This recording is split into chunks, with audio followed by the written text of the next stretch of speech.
Tes. Oke, assalamualaikum warahmatullahi wabarakatuh. Welcome back to ramaserver.net. Nah, pada kesempatan kali ini, kemarin kita udah bahas dengan virtual box step by stepnya, dan kesempatan kali ini di sini kita akan ngebahas lebih dalam. Nah, ini adalah salah satu contoh teman-teman, virtual box yang kemarin. Ini aku akan tunjukkan sesuatu pada kalian di sini. Oke, alright, dan oke, ada banyak sekali tadi ya kayak gitu teman-teman. Jadi ini kita itu sebenarnya bisa running beberapa sistem langsung teman-teman. Nah, menggunakan virtual mesin ini ada virtual mesin, dan virtual mesinnya mereknya ada virtual box mereknya ya teman-teman ya. Ini software yang kita pakai ya, software virtual mesin yang kita pakai adalah virtual box dari Oracle. Oke, jadi seperti itu ya.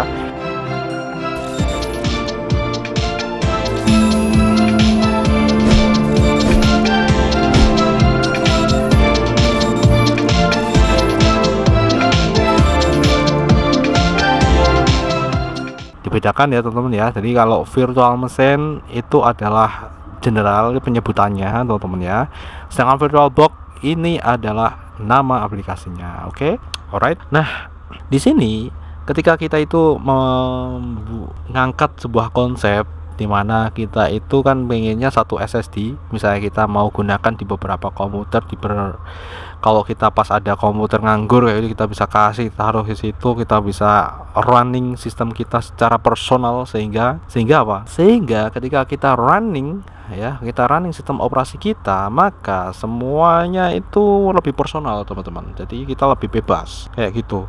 Nah, kalau misalnya kita pinjam komputer kayak gitu, misalnya contoh ya, kita pinjam komputeran itu nggak bebas juga. Iya, kalau misalnya komputernya itu nggak ada keyloggernya.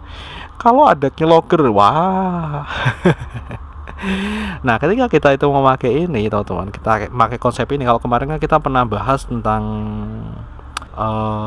Chrome Flag ya di sini ya. Chrome Flag itu ke SSD, dimana masih ada beberapa kendala ketika kita pindah komputer. Tetapi ketika kita coba untuk Linux ini teman-teman, itu benar-benar seamless. Bahkan ke komputer yang dia itu main sistemnya itu adalah Windows teman-teman ya, main sistemnya itu Windows, itu benar-benar dapat berganti-ganti dengan tidak tidak konflik gitu loh, lebih enak. Nah, jadi bagaimana kalau Linux dengan Linux? Ya tentu juga nggak masalah gitu ya teman. Jadi ini benar-benar seamless banget ini ketika kita pakai Linux gitu ya. Jadi modal SSD tok itu kita bawa kemana-mana, itu asalkan ada komputer kita bisa langsung colokkan, itu kita ganti booting ke situ, beres banget. Cuman ada perbedaan yang mendasar teman-teman ketika kalian itu pakai konsep ini tadi ya, SSD ya. Jadi SSD ketika kalian pengen kecepatannya itu maksimal, kalian perlu colokan ke SATA ya, misalnya SSD SATA. Kan tidak mungkin kalian mau portable pakai SSD M2 yang dia harus nyopot di motherboard. Iya, kalau motherboardnya ada, kalau nggak ada. Nah, tapi kalau SSD SATA itu kan banyak sekali komputer yang ada ya, terutama komputer yang paling 2010-an ke atas lah yang udah ada kabel SATA. Kalau dulu kan sebelumnya adalah IDE ya. Seperti itu teman-teman. Oke, jadi kita bisa menjadi lebih gampang gitu ya teman-teman. Nah, kalau memang tidak memungkinkan, kan haruskan kalau misalnya kalian mau colokan ke SATA itu kan kita buka PC ya, buka PC. Kalau tidak memungkinkan, kalian bisa pakai yang buat jadiin HDD internal ke eksternal teman-teman, seperti itu casingnya gitu ya. Jadi kita nanti bisa pakai port USB teman-teman. Cuman memang untuk masalah kecepatannya, nah itu ya keterbatasannya di situ. Tapi bisa, mungkin kalau misalnya kalian mau gunakan hanya untuk browsing ataupun untuk akses file-file dokumen kalian di SSD, dia no problem. Cuman kalau misalnya buat pekerjaan yang lebih ya, misalnya editing video dan lain sebagainya, tentu saya sangat menyarankan buka casing. Pak casing, terus paling enggak itu ada satu kabel SATA yang ngeliwir satu, itu udah beres sih. Cuman kalau misalnya kabel SATA-nya itu dipakai semua ya, atau port SATA-nya itu udah penuh, nah itu yang jadi permasalahan teman-teman. Karena harus nyopot salah satu kan. Nah gitu bro. Oke, cuman bisa gitu ya, kita bisa menjalankannya. Nah, ini untuk konsep virtual mesin ini, nah ini ya teman-teman ya, kita perlu paham tentang ini teman-teman. Jadi misalnya kita mau pindah komputer, kita mau menjalankan ini, kita perlu paham spesifikasi dari komputernya gitu ya. Karena misalnya sebelumnya itu kita udah atur melebihi, misalnya kita pakai komputer yang high end gitu ya, yang spesifikasinya tinggi, maka di situ kan otomatis misalnya kita pakai core-nya misalnya kata i7 gitu ya, kita pakai core yang lumayan, misalnya core-nya kita pakai 5 gitu misalnya kayak gitu. Ketika kalian itu mau ke komputer dengan i3 kayak gitu, tentu tidak bisa teman-teman, karena itu udah melebihi gitu ya, melebihi batas gitu ya teman-teman. Makanya contoh adalah ini teman-teman, ini tak contohin ya. Kalau kemarin, kalau kalian lihat di videoku sebelumnya, kita tunjukkan speknya ya teman-teman ya. Ini kita udah pindah komputer. Sekarang di sini kalian akan tak perlihatkan, ini agak lemot memang teman-teman, karena ini aku pakai i3. Nah ini dia di bagian ini home. Ini Windows 10 ya teman-teman ya. Windows 11 aku belum cobain, tapi ya bisa juga sih saya rasa. Kita masuk ke sistem dan di sini about. Ini kalian bisa lihat sendiri. Ini i3 8100, tapi udah lumayan untuk ininya, kecepatannya 3,6, dan install RAM-nya. Nah ini dia teman-teman, karena di sini kita pakai 16 GB dan itu tidak murni 16 ya, jadi kita bisa pakai settingan yang kemarin ya teman-teman, yang hampir 8 GB gitu ya teman-teman. Cuman di sini itu mempengaruhi kayak performa yang ada di sini tuh kayak, nah agak beda teman-teman, agak apa ya, walaupun tidak signifikan ya lemotnya. Nah kalau misalnya di komputer kalian itu RAM-nya cuma 8 GB, itu bener-bener ini teman-teman. Jadi saya sarankan kalau virtual machine itu paling enggak kalian itu punya 16 GB ya untuk RAM-nya teman-teman. RAM-nya 16 GB. Itu saya sarankan teman-teman. Karena apa? Karena di sini ketika kalian mau multitasking sama yang lain di luar virtual machine ini, biar nggak nge-lag gitu ya. Dan ini ya sama seperti kemarin, ini masih 000, ini produk ID dan sebagainya. Nah ini ya teman-teman, seperti ini. Ini i3 berapa sih? Cuman 4 doang. Ini tak kasih yang ini udah tak edit. Nah caranya ngeditnya gimana? Cara ngeditnya di sini tuh. Kita close dulu. Ini buat Affinity, coba deh lemotnya kayak apa, aku pengen lihat. Oke, kita coba lihat di sini buat Affinity. Oke, ini dia. Lemot teman-teman, lemot banget. Beda ketika kita pakai yang sebelah komputer yang itu, yang high spec ya. Oke, high spec spesifikasi. Oke, cukup lemot teman-teman. Dan ini nggak memungkinkan kalau kalian mau desain ini, aduh lemot muter-muter. Dan ini grafisnya juga dibagi-bagi kan teman-teman. Oke, cuman bisa. Oke, bisa teman-teman. Kita close ya teman-teman ya. Di sini kita sebagai penutup ya ini teman-teman. Ini oke. Nah, sebagai penutup pembahasan ini, di sini kita akan tunjukkan pada kalian.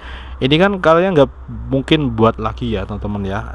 Kalau misalnya di sini kalian ada SSD yang ukurannya lebih besar, size-nya ya memungkinkan teman-teman. Karena ini akan membutuhkan ini aja satu, ini kita paling enggak 30 GB teman-teman, seperti itu. Jadi kalau misalnya kalian punya SSD 1 GB, 1 tera atau 2 tera ya, itu kalian bisa buat banyak ya, bisa buat banyak di sini. Makanya itu VirtualBox itu virtualisasinya ini tuh ya kayak gini tuh teman.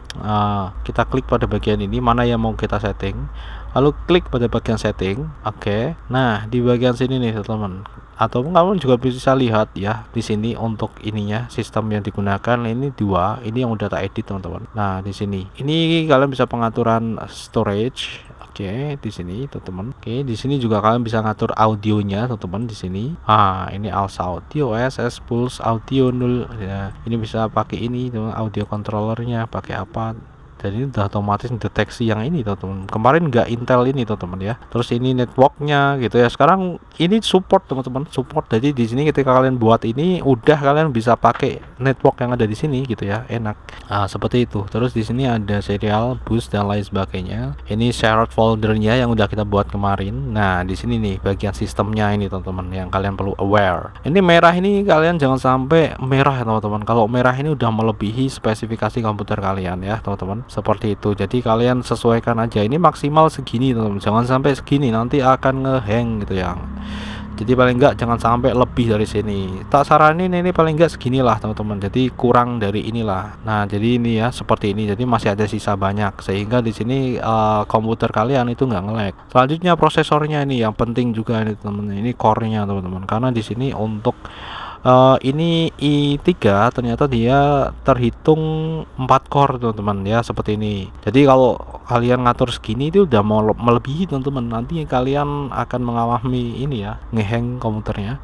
Kita paling nggak pakai 2 lah ya teman-teman, dibagi 2 gitu teman-teman. Nah ininya segini ya, kayak gini teman-teman. Jadi ini yang merah pokoknya jangan sampai merah, ini juga jangan sampai merah kayak gini teman-teman. Jadi paling nggak segini, pokoknya hijau ini yang aman teman-teman. Oke, kalau sudah di oke. Nah seperti ini dia akan berubah. Nah nanti kalau misalnya kalian itu mengubah komputer lagi, kalian pindah komputer lagi misalnya yang lebih tinggi spesifikasinya, kalian bisa setting lagi teman-teman. Jadi gampang, kalian tidak perlu install lagi gitu ya teman-teman. Kalau kalian mau install lagi ya kalian bisa tambahkan lagi gitu ya, jadi buat lagi nggak masalah gitu ya teman-teman. Seperti itu kira-kira. Jadi itu untuk tambahan pembahasan VirtualBox ya teman-teman. Jadi ini untuk agar kalian juga terbiasa menggunakan VirtualBox itu tidak sesulit itu teman-teman. Mungkin kalau orang bilang sulit, kalau belum coba sulit, kalau sudah coba oke ya, seperti itulah teman-teman. Di sini kita bisa export.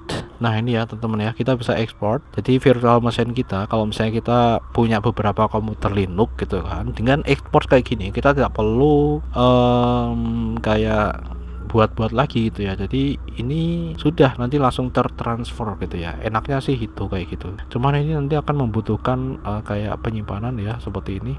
Ini nanti akan ke mana di situ ya, di sini ini include only net network data kayak gini, dan ini kita bisa include ISO file exported juga kayak itu. Nanti akan butuh spek yang lumayan ya teman-teman ya. Di sini ini ada 2 nih, OVF sama OVA. Ini kalau kalian pengen pisah di sini ya, seberapa pisah di sini kalian bisa pakai ini teman-teman, OVF. Kalau kalian pakai OVA semuanya akan dikombin jadi satu teman-teman. Jadi lebih enak OVA sih teman-teman. Jadi gitu bro. Oke, langsung di next. Ini akan masuk ke sini dokumen ya. Next seperti ini yang akan kita, nah ini dia, ini ada ini ya. Kalau misalnya di sini ada banyak gitu ya, nanti juga akan banyak seperti itu teman-teman. Kalau ada lebih dari satu, lama enggak ya, kita akan coba lihat nih lama atau enggaknya ya. Oke, ini writing kayaknya lama teman-teman, kayaknya lama. Jadi kita lihat coba hasilnya ya di sini. Biasanya udah ada nih.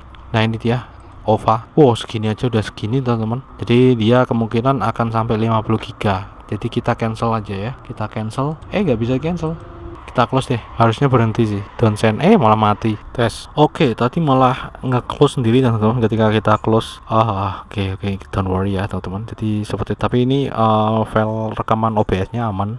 Oke, jadi kira-kira seperti itu tentang virtual machine ya teman-teman. Dan ini tadi yang ada di dokumen sudah tadi kan udah kita cancel ya, udah langsung hilang. Seperti itu teman-teman. Jadi kira-kira itu pembahasan kita tentang virtual machine pada kesempatan kali ini. Kalau kalian ada pertanyaan silahkan ke kotak komentar, mungkin itu bisa jadi inspirasiku membuat konten selanjutnya bro, untuk yang virtual machine ya. Untuk saat ini kita sekian dulu untuk yang virtual machine, kira-kira udah lengkap lah ya sampai ini ya teman-teman. Bye bye, assalamualaikum warahmatullahi wabarakatuh.